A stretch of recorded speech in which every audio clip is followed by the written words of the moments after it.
नमस्कार, खास खबर देख रहे हैं आप। मैं हूं आपके साथ सपना दीपक मद्दीशा। हरियाणा में निकाय चुनाव का ऐलान हो चुका है। सियासी सरगर्मियां भी शुरू हो गई हैं। हरियाणा नगर निकाय चुनाव के लिए 2 मार्च को मतदान होना है और 12 मार्च को नतीजे सामने आएंगे। हरियाणा में पहले चरण के निकाय चुनाव के तहत चल रही नामांकन प्रक्रिया सोमवार को समाप्त हो गई। वहीं अब आपको बताते चले कि 10 नगर निगमों में मेयर के साथ ही नगर परिषद और पालिकाओं के प्रधान और पार्षद पद के लिए 3000 से अधिक प्रत्याशियों ने नामांकन कराया है। तो वहीं नगर निगम और परिषदों में भारतीय जनता पार्टी व कांग्रेस के बीच सीधी टक्कर है। दोनों दलों के प्रत्याशियों ने पार्टी चुनाव चिन्ह के आधार पर ही नामांकन दाखिल किया है। मनोहर सरकार के दूसरे कार्यकाल के दौरान सत्ता में भागीदार रही जननायक जनता पार्टी ने भी इस चुनाव से कन्नी काट ली है, जबकि विधानसभा में 2 विधायकों वाले इंडियन नेशनल लोकदल यानी इनेलो और आम आदमी पार्टी ने कुछ स्थानों पर प्रत्याशी उतारे हैं। नामांकन के अंतिम दिन कांग्रेस गुरुग्राम के 7, फरीदाबाद निगम के 6 तथा करनाल नगर निगम में 7 वार्डों में अपने प्रत्याशी नहीं उतार पाए। कुरुक्षेत्र जिले के स्माइलाबाद में कागज पूरे नहीं होने के कारण आप प्रत्याशी नामांकन दाखिल नहीं कर पाया। तो वहीं कुरुक्षेत्र जिला बीजेपी कार्यालय में निकाय चुनाव को लेकर बीजेपी की प्रदेश स्तरीय मीटिंग हुई, जिसमें सीएम, मंत्री और विधायक शामिल हुए। इस दौरान बीजेपी प्रदेश अध्यक्ष मोहनलाल बडौली ने कहा कि बीजेपी लोकसभा और विधानसभा की तर्ज पर ये चुनाव लड़ेगी और इसी के साथ उन्होंने चुनाव प्रचार में बड़े नेताओं के आने पर भी संभावना जताई है। बडौली ने कहा है कि चुनाव 10 दिन का है और जरूरत पड़ने पर अगर किसी प्रत्याशी को चुनाव के लिए किसी बड़े नेता की जरूरत महसूस होती है तो बड़े नेता चुनाव प्रचार में जरूर शामिल होंगे। पूर्व सीएम भूपेंद्र सिंह हुड्डा ने आज हिसार पहुंचकर एक प्रेस कॉन्फ्रेंस को संबोधित किया। उन्होंने इस दौरान सैलजा समर्थक रामनिवास राडा को अलग चुनाव लड़ने पर चेतावनी तक दे डाली है। जी हां, हिसार में कांग्रेस के विधानसभा चुनाव में प्रत्याशी रहे रामनिवास राडा बागी होकर कांग्रेस उम्मीदवार कृष्ण सिंगला चिटू के सामने चुनाव लड़ रहे हैं। नामांकन वापसी से एक दिन पहले राडा को दी गई चेतावनी अहम मानी जा रही है। भूपेंद्र हुड्डा ने राडा को अलग चुनाव लड़ने पर कांग्रेस से निकालने की धमकी तक दे दी है। जी हां, हुड्डा से हिसार में रामनिवास राडा पर बागी होकर चुनाव लड़ने पर सवाल किया गया था। रामनिवास राडा हिसार में लगातार 2 बार कांग्रेस की टिकट से चुनाव लड़ चुके हैं और दोनों बार उनका हार का सामना करना पड़ा और इस बार चुनाव हार के बाद राडा ने हुड्डा गुट पर उनको चुनाव हरवाने के आरोप लगाए थे। राडा ने कहा है कि हुड्डा कांग्रेस ने उनको हिसार में हरवाया, उन्होंने हार की रिपोर्ट बनाकर हाईकमान को दी। तो वहीं अब देखिए, मुख्य चुनाव आयुक्त को लेकर भी सियासी गलियारे इस वक्त सियासी गलियारे में घमासान जारी है। राहुल गांधी ने नियुक्तों को लेकर सवाल उठाए हैं, जिस पर केंद्रीय मंत्री मनोहर लाल ने भी जवाब देते हुए कहा है कि राहुल गलत आरोप न लगाए, वे खुद नियुक्ति प्रक्रिया में शामिल थे। हरियाणा के मुख्य सचिव आईएएस डॉक्टर विवेक जोशी को बड़ी जिम्मेदारी देते हुए उन्हें चुनाव आयुक्त को नियुक्त कर दिया है और इस बीच उनकी नियुक्ति के आदेश भी जारी कर दिए गए और विवेक जोशी की जगह हरियाणा में जल्द ही नए सचिव की भी नियुक्ति हो गई है। बताया जा रहा है कि अब सियासी गलियारों में इसको लेकर घमासान जारी है। राहुल गांधी कई तरह के आरोप लगा रहे हैं, तो उस पर यह भी बताया जा रहा है कि राहुल गांधी खुद जो है इस नियुक्ति में शामिल थे। इसके बाद भी राहुल गांधी का सवाल उठाना कहीं ना कहीं लाजमी नहीं है। तो ऐसे में आपको बता दें कि हरियाणा में देखिए निकाय चुनाव का बिगुल बज चुका है, तारीखों का ऐलान हो चुका है, 2 मार्च को मतदान भी होने वाले हैं, ज्यादा वक्त नहीं है और वही 12 मार्च को देखिए रिजल्ट सामने आएगा, फिर पता चलेगा कि आखिरकार हरियाणा के निकाय चुनाव में किसने जीत की है और किसकी हार हुई है। लेकिन इस बीच हरियाणा के पहले चरण के निकाय चुनाव के लिए चल रही नामांकन प्रक्रिया देखिए सोमवार को ही समाप्त हो गई और 10 नगर निगमों में मेयर के साथ ही नगर परिषद और पालिकाओं के प्रधान और पार्षद पद के लिए 3000 से अधिक प्रत्याशियों ने नामांकन कराया है।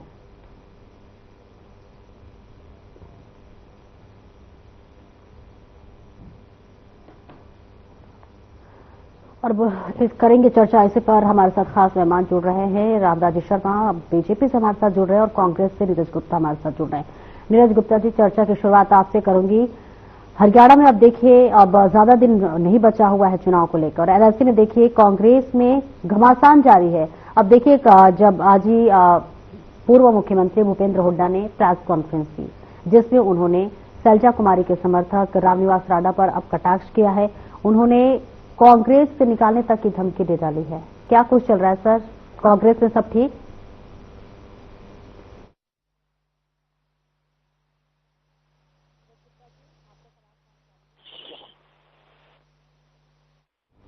तो कुछ टेक्निकल समस्या की वजह से नीरज गुप्ता जी से हमारा संपर्क टूट रहा है, वापस से उन्हें संपर्क करेंगे। लेकिन इस बीच हमारे साथ रामराजी शर्मा जी भी हमारे साथ जुड़े। रामराजी जी, देखिए किस तरह से नेता प्रतिपक्ष भी देखिए कांग्रेस में नहीं चुना गया, इसके बाद भी लगातार, और देखिए मुख्य चुनाव आयुक्त जब चुनाव किए गए उसमें भी कई तरह के आरोप लगाए जा रहे हैं कांग्रेस की तरफ से।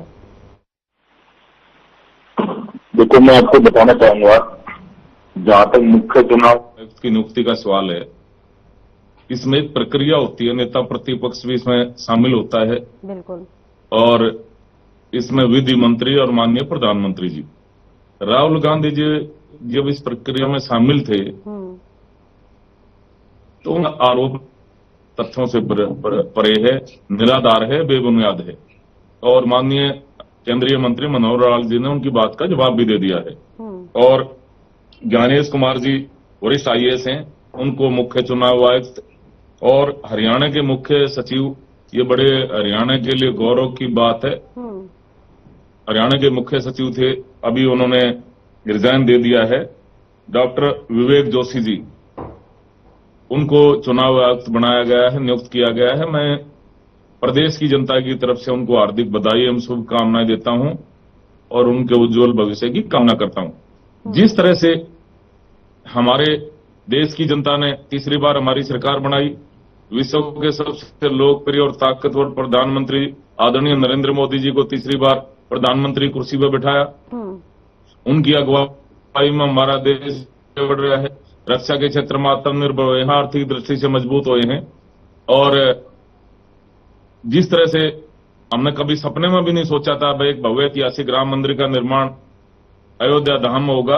अयोध्या धाम में एक भव्य ऐतिहासिक राम मंदिर का निर्माण हुआ, धारा 370 और 35A जम्मू कश्मीर से हटाई गई, विदेश में डंका बजा हमारा। ऐसे ही हरियाणा में भी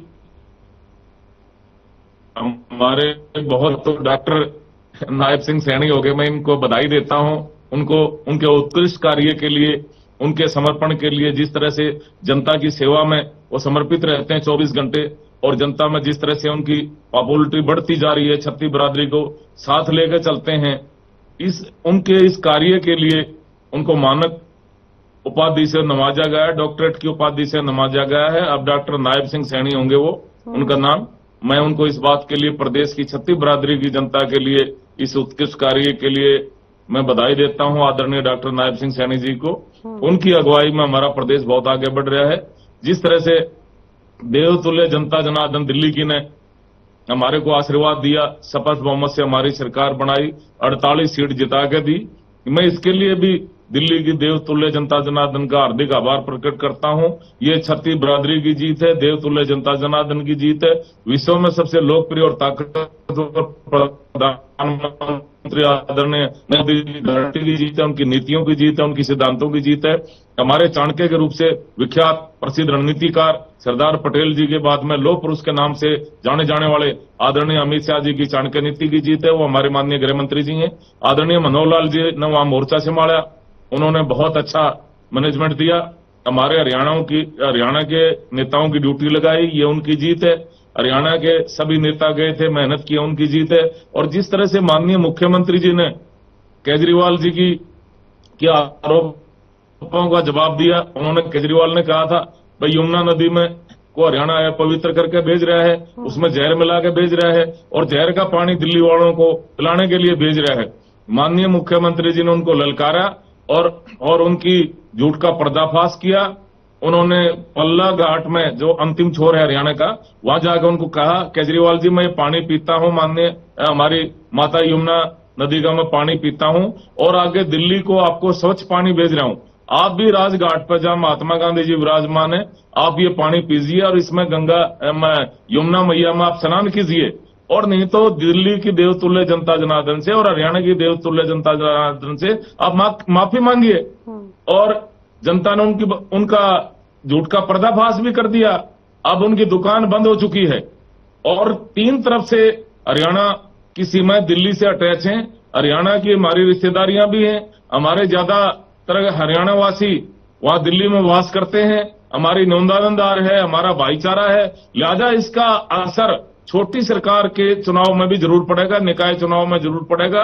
और माननीय मुख्यमंत्री जी ने कल भी हमारे नेताओं की कुरुक्षेत्र में मीटिंग हुई है, और सब प्रदेश अध्यक्ष जी की ने सबको दिशा निर्देश जारी कर दिए हैं और इससे पहले माननीय मुख्यमंत्री जी ने सभी अधिकारियों को आवश्यक दिशा निर्देश जारी कर दिए थे कि भाई समाधान शिविर के नाम से उन्होंने इसका नाम दिया था कि फर्स्ट आवर में वो जनता की समस्याओं का समाधान करें और बाकी अधिकारीगण जो रूटीन के काम है वो अपने करें।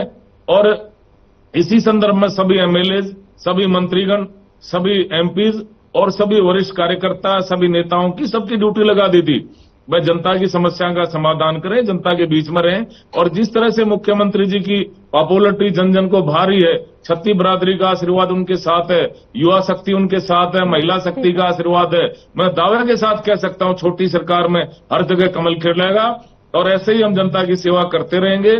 आने वाले 30-35 साल तक हमारी सरकार ऐसे ही चलती रहेगी क्योंकि जनता का आशीर्वाद है, जिसको जनता आशीर्वाद देगी लिहाजा उसकी सरकार बनेगी।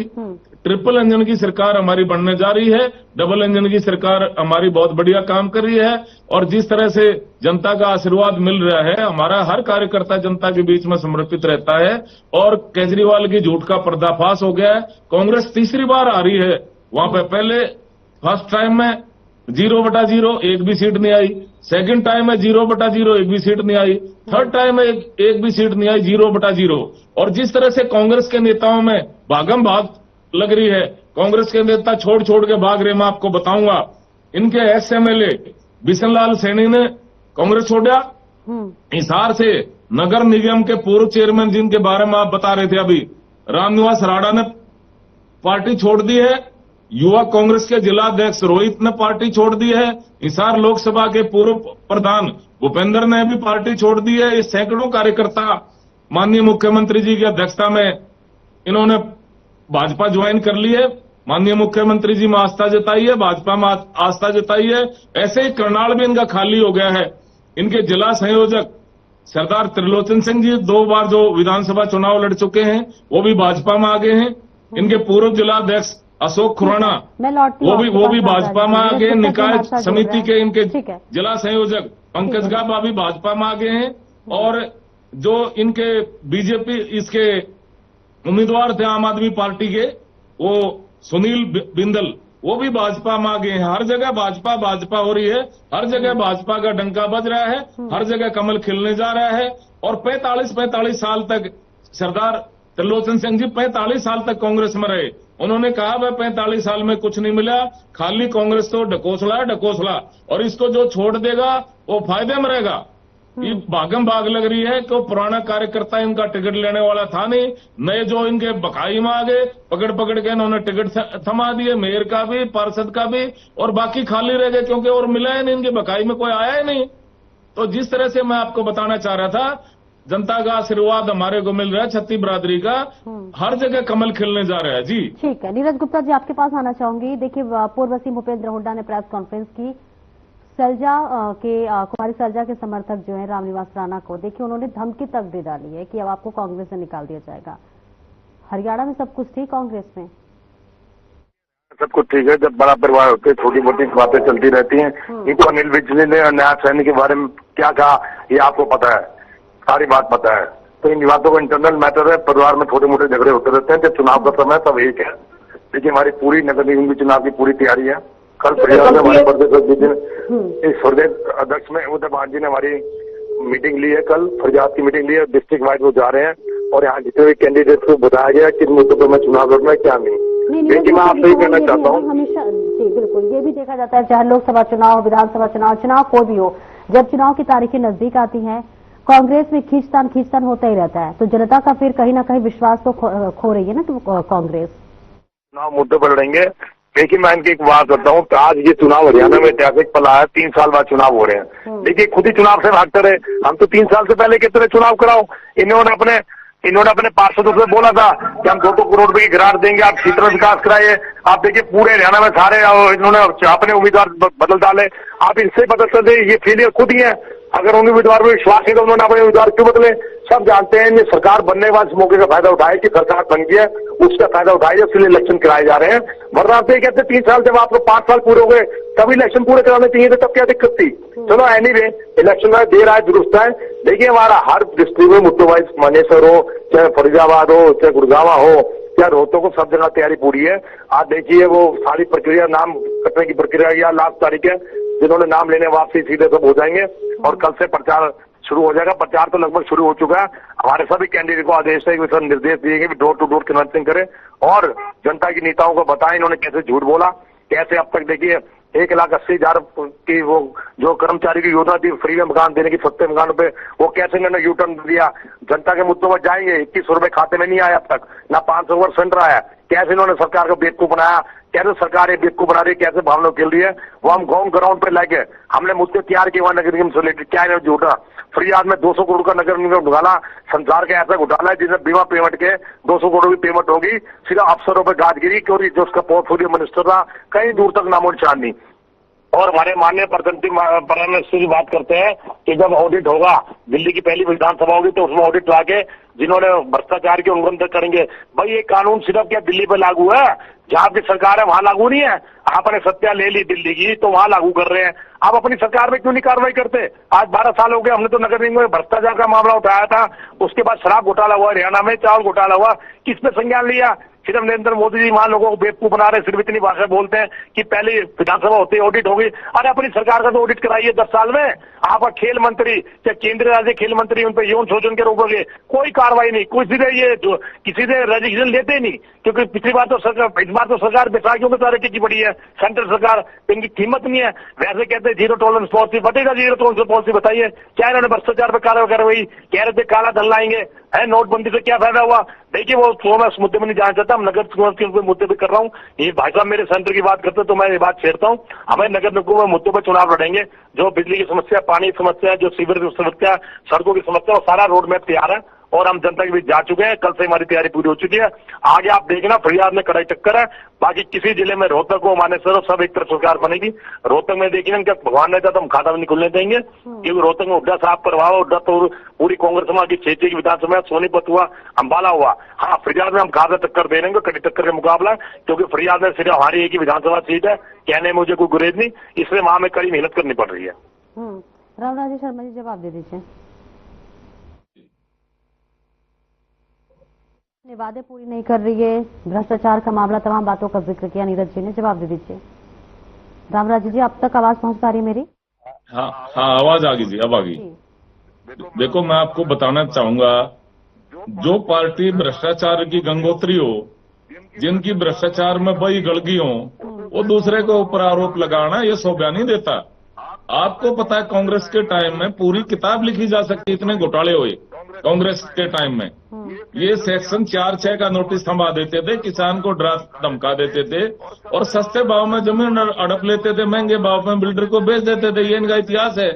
और अन्य कितने घोटाले बताऊं आपको, पूरी किताब लिखी जा सकती है। एक दिन आप डिबेट करा लो सिर्फ कांग्रेस के घोटालों के ऊपर, मैं एक एक करके आपको बता दूंगा, क्योंकि समय थोड़ा है।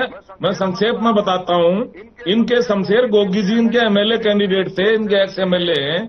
जब उनसे किसी ने पूछा कि गोगी जी बताइए आपके टाइम में घोटाले बहुत हुए हैं, तो तब उन्होंने जवाब दिया पत्रकार को कि आपकी सरकार के टाइम में घोटाले ज्यादा हुए। वो बोले, अरे भाई बिना घोटाले के कोई सरकार चलती है क्या? फिर उनसे पूछा कि यदि आपकी सरकार आ गई, बिल्ली के भागे छिक्का टूट गया, भगवान ना करे आपका सूत बैठ जाए थारी सरकार का, तो क्या करोगे सबसे पहले?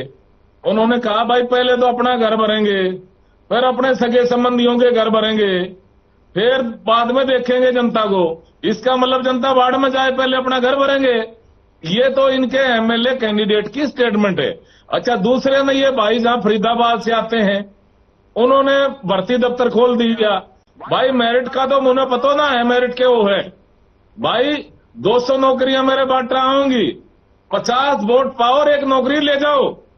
अरे मेरे भाई, ना नोमन तेल होगा ना राधा नाचेगी, क्यों दिन में सपने ले रहे हो? नौकरियों वाला तो मामला माननीय मनोहर लाल जी उस टाइम में हमारे मुख्यमंत्री थे, आदरणीय केंद्रीय मंत्री हैं वो, उन्होंने बहुत बढ़िया सिस्टम बना दिया था हरियाणा में। पहले इनके टाइम में नौकरियां कैसे मिलती थी? परिवारवाद, क्षेत्रवाद, भाई भतीजावाद, जातिवाद। उस टाइम में आदरणीय मनोहर लाल जी हमारे मुख्यमंत्री थे, उन्होंने कहा कि भाई पूरे हरियाणा का परिवार मेरा परिवार है, पूरे हरियाणा के बच्चे मेरे परिवार के बच्चे हैं, मैं मेरिट के आधार पर बिना खर्ची बिना पर्ची के नौकरी दूंगा। और उन्होंने दी, और उसका फॉलो अप, उनका अनुसरण आदरणीय नायब सिंह सैनी जी कर रहे हैं। आज किसान का बेटा, मजदूर का बेटा, गरीब का बेटा बिना खर्ची बिना पर्ची के जिसकी 3 पीढ़ी खाली चली गई, कोई चपड़ासी नहीं लगा था, आज क्लास 1 अफसर लग रहा है। ये अपने आप में गौरव की बात है, ये हमारी सरकार लगा रही है। और दूसरा मैं बताना चाहूंगा, हमारे यहाँ ये संभव है, एक किसान का बेटा, मजदूर का बेटा, एक गरीब का बेटा हमारे देश का प्रधानमंत्री बन सकता है, हमारा मुख्यमंत्री बन सकता है, एक आदिवासी महिला हमारे देश की राष्ट्रपति बन सकती है। इनके यहाँ ये संभव नहीं है। इनके यहाँ तो राजा का बेटा राजा बनेगा, मुख्यमंत्री का बेटा मुख्यमंत्री बनेगा, एमपी का बेटा एमपी बनेगा, मंत्री का बेटा मंत्री बनेगा। और मैं आपको बताना चाहूंगा, जिस तरह से जनता का आशीर्वाद हमारे को मिल रहा है, हर जगह कमल खिलने जा रहा है। छोटी सरकार हमारी बनने जा रही है। अब ट्रिपल इंजन की सरकार होगी हरियाणा में, क्योंकि इनका तो भागम भाग लग रही है। मैंने जैसे आपको लिस्ट बताई, इनका तो भागम भाग है।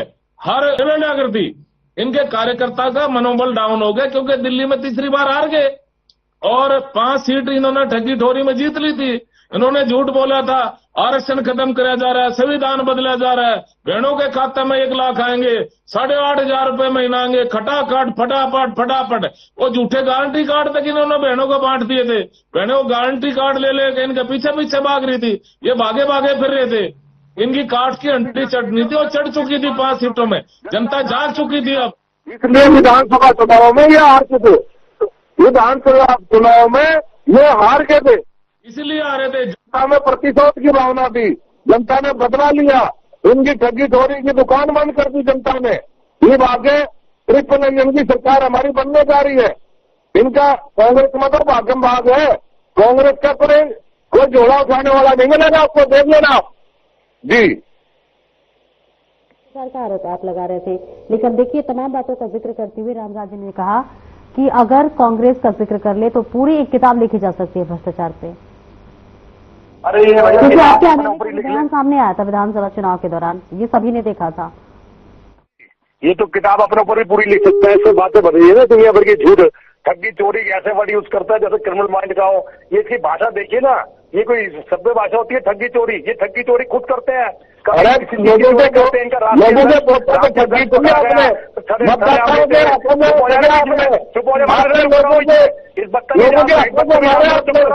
ये बदतमीज इंसान है, ये बदतमीज इंसान है, बदतमीजी रहेगा। ये बदतमीज इंसान है, कभी सुनेगा। इसकी उम्र के अपनी उम्र का हर रोज गाली खाता है, फिर भी बदतमीजी याद कर तू अपनी उम्र का लिहाज कर। सबसे बड़ा चोर ठगी कहीं जनता जाग चुकी है, चुप कर रही है। देखिए, इस बच्चे को ये नहीं पता संविधान से कोई 5 सीटें आई, 4 सीटें आई, भैया तुझे क्या मिर्ची लग रही है? 5 आई, जनता ने दी ना, जनता के वोट को ठगी चोरी करता है। अगर मैं बोलूं तुम्हें 40 सीटें दे दी विधानसभा, तो हम भी कह सकते हैं सबसे बड़े चोर तो तुम हो, जो जनता को ठग लेगी 21 रुपये 21 बहनों को स्कूटी में मैं इसके बीच में नहीं बोला, इसमें सुनने की क्षमता नहीं है, सिर्फ बोलते से चुप कराइए बीच में। सर्टिफिकेट करा लीजिए, सर्टिफिकेट करा लीजिए मैडम, इसके आगे कोई नहीं। गुप्ता जी प्लीज भाषा का मर्यादा बना रखें, आप अपनी बात रखें। रामराजन जी लौटती हूँ, देखिए समय की भी बहुत कमी है, फिर ऐसे डिबेट नहीं हो पाएगा। बोलिए नीरज जी।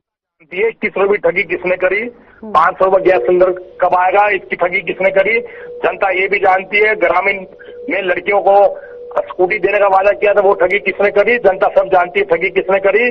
कैसे ठग झूठ बोल के सीटें लिया है, सब जानते हैं। 2 करोड़ रोजगार आएंगे, 100 स्मार्ट सिटी बनाएंगे और मेट्रो की फरियाद में मेट्रो विस्तार गुड़गांव तक जाएंगे, बल्लभगढ़ करने दी, वो ठगी किसने करी? सब जनता जानती है। तो ठीक है, इनकी सत्ता हाथ में लग गई, तो सत्ता हाथ लगने से पाप नहीं धुलेंगे। जो बात सच है सच है। ठीक है, हमें सत्ता नहीं लगी, हम अपनी विचारधारा प्रभावित है, विचारधारा इलेक्शन लग रहे थे, हर चीज तो चलती रहती है। हमने 45 साल शासन करा, इनको 10 साल में मिर्ची लग रही है भैया, हमने तो 45 शासन राज करा है। तुम क्या सिखाओगे हमें राज करना? आखिर में ग्राउंड रूट पे रूट तो हमारी जड़े सिर्फ कांग्रेस की है। कांग्रेस में जोड़ों से देश को सींचा है, वही जड़ को आप ऊपर बुला रहे हो। आपका अपनी कोई नीति नहीं है। प्लानिंग कमीशन का नाम बदलने से कोई कमीशन चेंज नहीं हो जाता, विचारधारा चेंज नहीं होती। विचारधारा आपकी वैसी लगी। अमेरिका में से बनते आ रहे हैं, 3-3 जगह आ रही, कैसे आप आ रहे हैं? देखिए उनकी व्यवस्था सुनिए, कैसे जंजीरों में जगह जगह के बोला। और जब प्राइम मिनिस्टर मोदी जी ने पूछा भैया उसका भैया दानी पे क्या है, वो पर्सनल मामला है, क्योंकि हवा खिसक चुकी थी, अपने साथ ले जाते। इस खास चर्चा में जुड़ने के लिए बहुत ठीक है। तो देखिए, निकाय चुनाव का बिगुल बज चुका है हरियाणा में, और ऐसे में सभी पार्टियां अपनी अपनी चुनावी रणनीति को लेकर चुनावी मैदान में है। और ऐसे में एक तरफ कांग्रेस के अगर जिक्र कर ले तो कांग्रेस चुनाव को लेकर जीत करने की कोशिश कर रही है, तो वहीं बीजेपी में दिल्ली फतेह के बाद भी जोश जो है वो हाई है। 12 मार्च को पता चलेगा कि आखिरकार निकाय चुनाव में कौन सी पार्टी जीतती है और किसकी हार होती है।